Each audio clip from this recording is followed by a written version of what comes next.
ಬೆಣ್ಣೆ ಬಿಸಿ ಮಾಡ್ತಾ ಇದ್ದೀನಿ. ಬೆಣ್ಣೆ ಬಿಸಿ ಮಾಡ್ತಾ ಇದ್ದೀನಿ, ಕಾಸ್ತಾ ಇದ್ದೀನಿ ಬೆಣ್ಣೆ.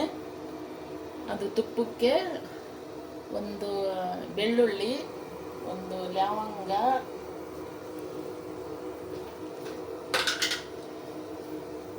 ಸ್ವಲ್ಪ ನಮ್ಮ ಉಪ್ಪು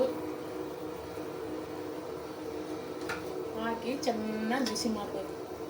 ಇದೆಲ್ಲ ಇದು ಕರಗಿದ ಮೇಲೆ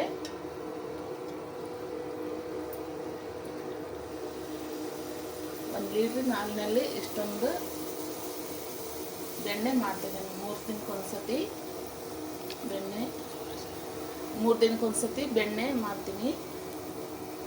ಇವತ್ತು ಕಾಸಕತ್ತೀನಿ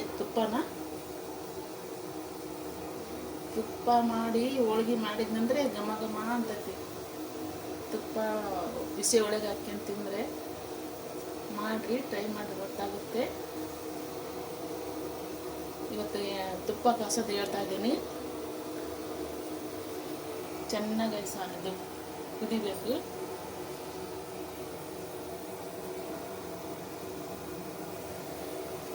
ಈ ಥರ ಇದು ಮಾಡ್ತಾ ಇರ್ಬೋದು. ನ್ಯಾಚುರಲ್ ತುಪ್ಪ ಇದರಲ್ಲಿ ತಂದರೆ ಚೆನ್ನಾಗಿರಲ್ಲ, ಅದು ಮಿಕ್ಸ್ ಇರುತ್ತೆ. ಇಲ್ಲಿ ಮನೆಗೆ ಮಾಡ್ಕೊಂಡು ತಿಂದರೆ ಆರೋಗ್ಯಕ್ಕೂ ಒಳ್ಳೆಯದು, ರುಚಿನೂ ಸಿಗುತ್ತೆ. ಹೊರಗಡೆ ತಂದಂದರೆ ಅದರಲ್ಲಿ ಡಾಲ್ಡ ಹಾಕಿರ್ತಾರೆ. ಇದು ಏನಿಲ್ಲ ನೋಡ್ರಿ, ಎಷ್ಟು ಚೆನ್ನಾಗಿ